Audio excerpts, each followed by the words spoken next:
tu m'as fait. Regarde la misère dans laquelle tu m'as mise. À cause de toi, on a volé mon bébé. Parce que si tu étais là, ça ne serait pas arrivé. Non, chérie, arrête.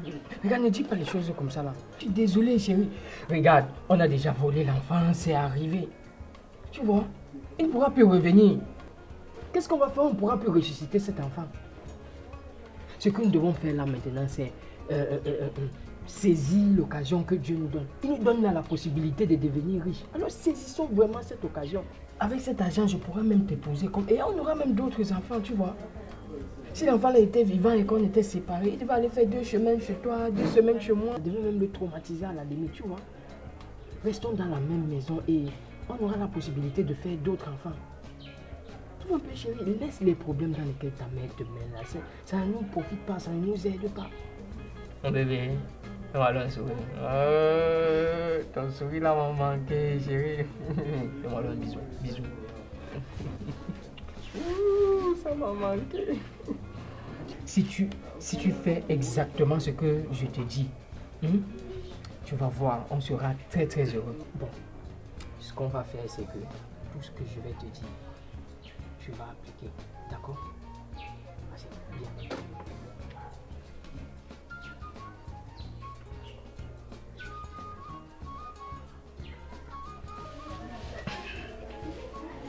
D'accord? Voilà. D'accord. Vas-y. Tu es mon bébé.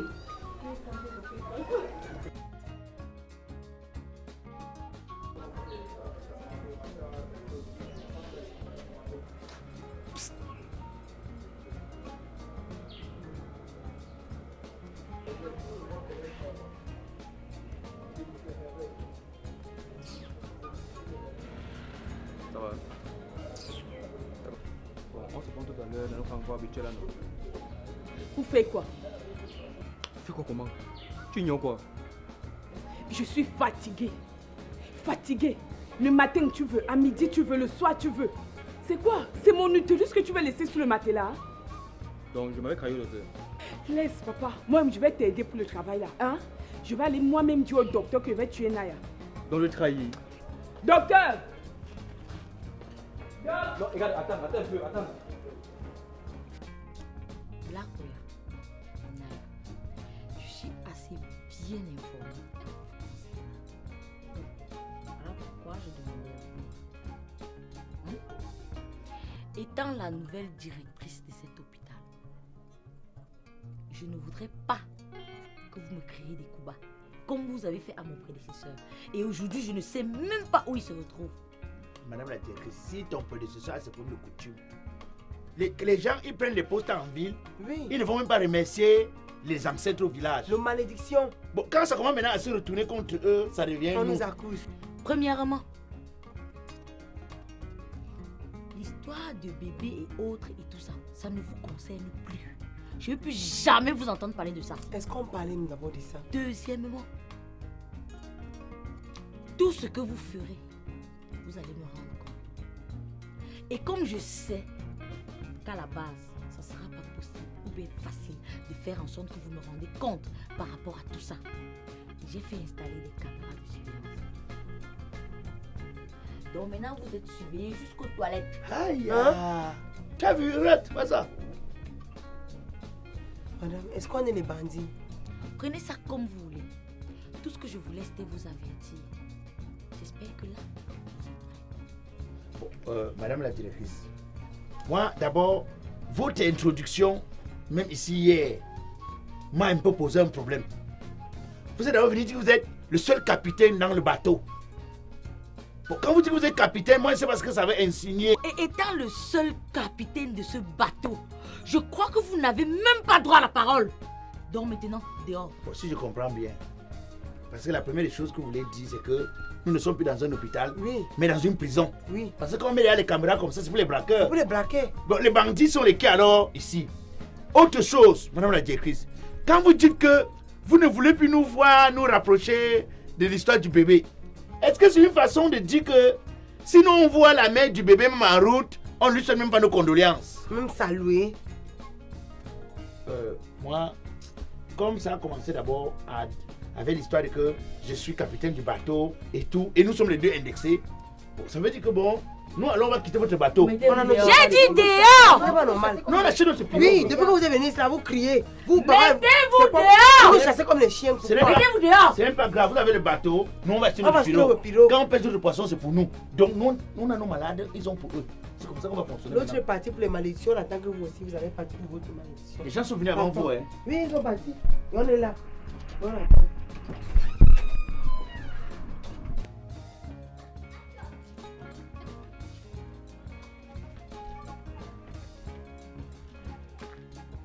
Maman, quand tu étais ici, devant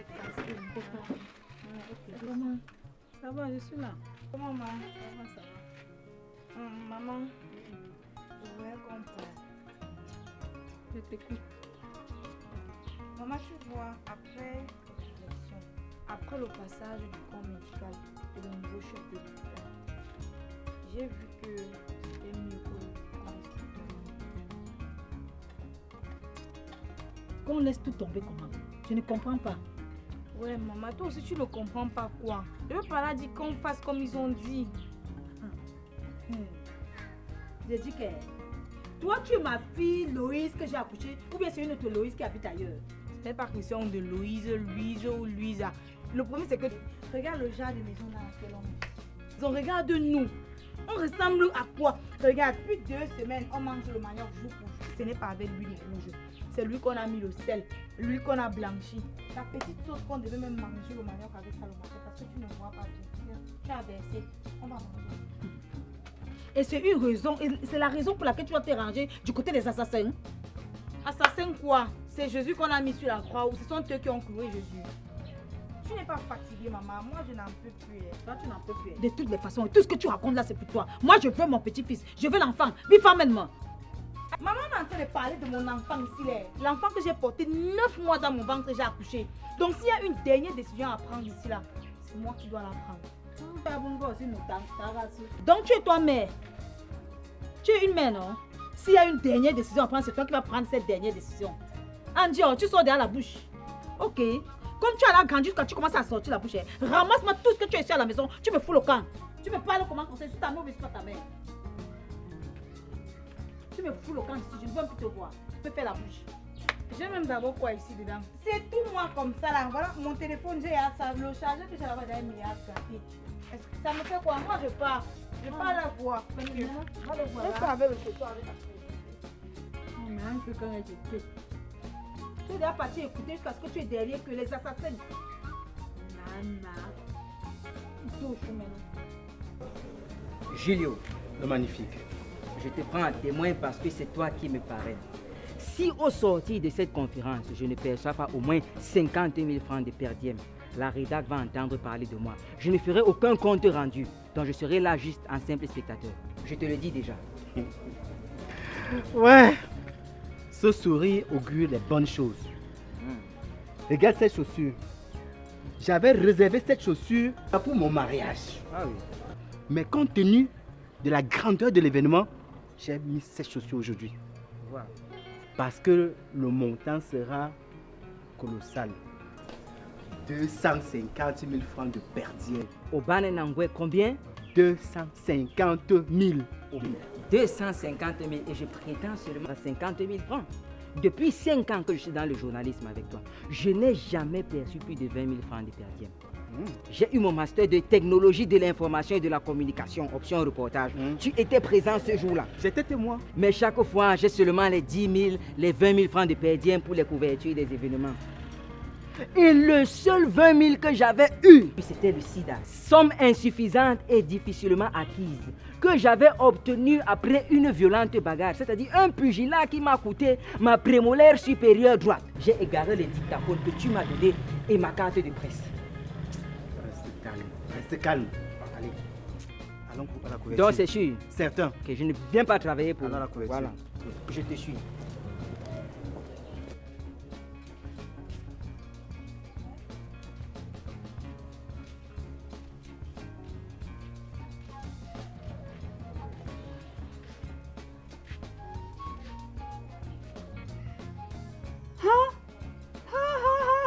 Donc c'est comme ça.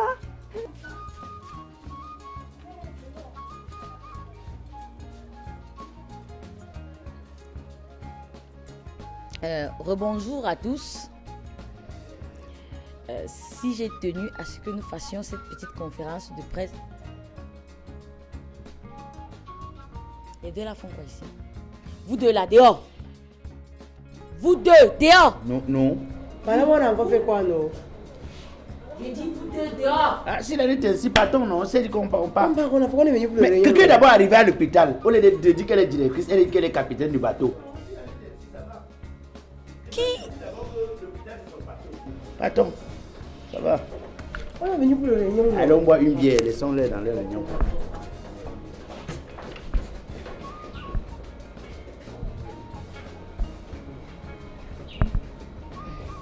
Je suis sincèrement désolée pour le désagrément. Si j'ai tenu à ce que nous fassions cette petite conférence de presse, c'est pour laver le nom de cet hôpital et faire rétablir la vérité par rapport aux véritables raisons de ce qui s'est réellement passé. En passant, je profite de l'occasion pour me présenter. Moi, c'est Perrine Njossu, docteur. Et je vais laisser la charge aux parents de dire quelque chose et d'éclaircir la situation.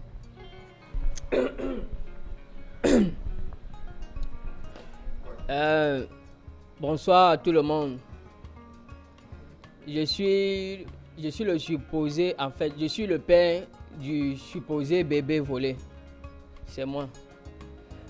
Ce que les gens ne savent pas, c'est que je suis un consommateur numéro 1 de préservatifs. Non, B? Voilà. Donc, même si les photos des préservatifs là, les photos des préservatifs que vous voyez là, c'est ma photo qu'on voulait mettre, mais c'est que j'étais absent le jour de la publicité, c'est moi. Donc, je ne sais pas comment, en tant qu'utilisateur numéro 1 de préservatifs, on me dit que j'ai enceinté une fille. C'est pas normal, c'est pas croyable, c'est inconcevable. Mais je tiens juste à vous dire que c'est à cause de ma belle-mère. Vous savez, quand les femmes sont déjà un peu âgées là, elles ne réfléchissent plus bien. Ma copine que vous voyez là, elle avait un kyste. Le kyste a fait en sorte que son ventre gonfle. Donc comme son ventre était gonflé, la belle-mère allait faire la laide. Bon, moi-même, c'est vrai que je suis tombée dans le piège. J'ai cru que c'était la grossesse. C'est quand on arrive à l'hôpital qu'on voit que c'était le kyste, ce n'était pas l'enfant. Donc vraiment, désolé encore. J'aimerais profiter de cette occasion pour demander pardon à cet hôpital. Si malgré vos efforts que vous avez consenti, on n'a pas pu laver votre nom. Nous venons ici aujourd'hui le faire. J'aimerais demander pardon à tous ceux qui ont été heurtés. Demander pardon à... Bref, excusez-nous. Je ne vais pas être très long. Je ne vais pas monopoliser la parole pendant longtemps. Je vais passer la parole à ma femme qui a sûrement autre chose à dire concernant cette situation. B. Hein?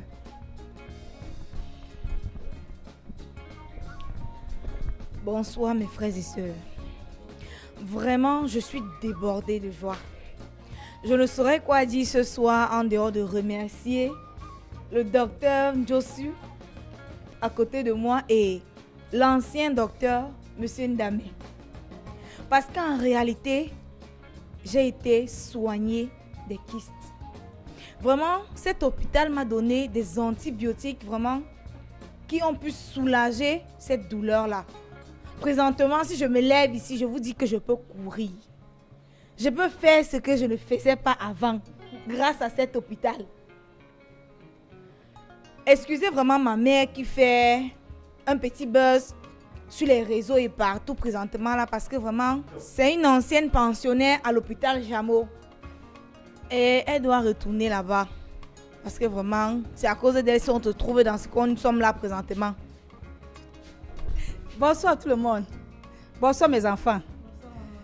Moi c'est Maman Chantakou. C'est mon visage que vous voyez tous ces derniers temps sur Facebook, sur les réseaux sociaux. Vous savez, je suis ancien pensionnaire de l'hôpital Jameau. Donc je ne suis pas très bien dans la tête. Tu les as dit ça, maman? Ok. Comme je vous disais tantôt, moi-même je veux aussi... Ah, ok. Voilà, c'est bien. Moi-même, je vais me rendre comme ça là-bas parce que je n'ai pas été bien soignée. J'ai encore des petits soucis dans la tête là. Ma chérie, tu sais, comme l'eau entre à la maison là, non? J'ai porté tous les trucs là, j'ai surmonté en haut. Donc, je vais comme ça aller là-bas. Tu me retrouves là-bas, non? Oui. Bon, au revoir à vous tous. Au revoir, bonne journée. Magaza. Vous voyez ce que je vous ai dit. Oh, Seigneur. Vraiment, je remercie l'hôpital pour ces antibiotiques et le traitement qu'ils ont effectué sur moi. Et j'aimerais dire merci au Seigneur. Je suis dans la joie. Merci, maman. Maintenant, si vous avez quelque chose à dire, vous avez la parole.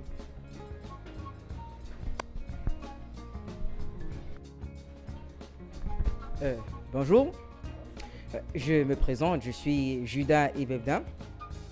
Voilà, je suis attaché de presse et rédacteur en chef à Naya TV.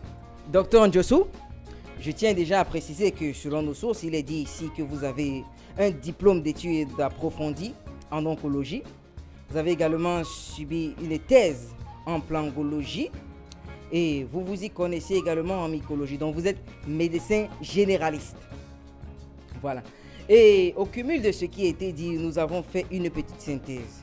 Du coup, j'aurais besoin de savoir si on peut faire une confirmation de votre affirmation que l'hôpital a été victime des exégètes de la déformation et de la transformation de l'information qui vise à créer de la diffamation.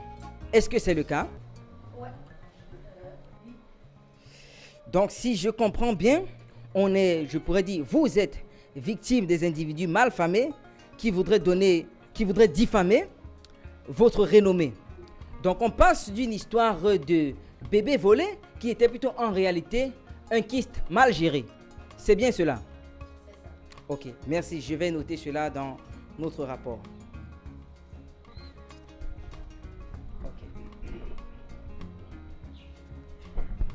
Je tiens d'abord à te remercier parce que là, tu viens de faire le journal de ma vie, quoi.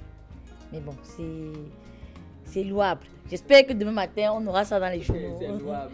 Oui, C'est vraiment louable. Waouh. Maintenant, je ne sais pas si quelqu'un d'autre a... Ah, d'accord.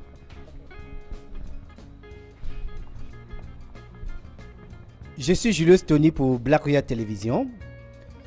Docteur Perrin Ndjosu, merci pour toute cette lumière sur cette affaire des bébés volés.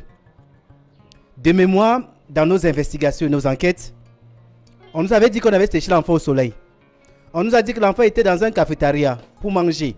On nous avait rapporté que l'enfant a pris une moto, un enfant de 4 jours. Et au vu de vos éclaircies, désormais, lumière est faite sur cette affaire qui désormais n'est qu'une histoire de kyste. Alors, docteur Perrin Ndjosu, quelle est votre nouvelle vision pour ce centre hospitalier que vous voulez bien redorer le blason? En fait, cette question me va droit au cœur. Pour commencer, il y a les gazons qui sont dehors là. Je vais payer un jardinier. Il va nous nettoyer tout ça.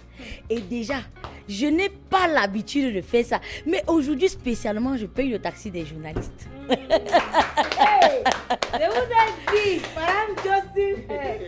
Donc, et en dehors de ça, les infirmières et les infirmiers, c'est vrai que de temps en temps, ils ont de mauvaises haleines. Je vais remédier au problème. Donc, je ne sais pas s'il y a autre chose à dire, mais je crois que je ferai ce qu'il y a à faire jusqu'à ce que l'hôpital va aller dans de bonnes conditions. Docteur Josie, la meilleure. Maintenant, en conclusion, tout ce que je peux dire, c'est que je suis contente que vous avez daigné me consacrer votre petit temps pour cette conférence de presse que je pense s'est passée dans les bonnes conditions. En fait, je crois que là maintenant vous êtes satisfait. Désolée. Je pense que là maintenant vous êtes satisfait par rapport au fait que vous savez qu'il n'y a pas eu vol de bébé. Ce qui s'est passé, c'est cette dame qui avait un problème très sérieux, problème de kyste. Et c'est un problème que toutes les femmes devraient résoudre. En fait. fait. Toutes les femmes devraient faire les échographies, les analyses. Tout ça sont les grossesses qu'on garde à la maison. On se dit c'est la grossesse. L'échographie est très importante. Ok? Donc la prochaine fois, il faut faire des échos. Donc, elle devrait faire l'échographie, oui. Donc, je crois que maintenant nous sommes clairs par rapport au fait que c'était les kystes et non un bébé volé. Et là, je vous dis merci et j'attends les notes dans le journal demain. Ok? D'accord. Evra. Tu dois... Evra, tu dois dire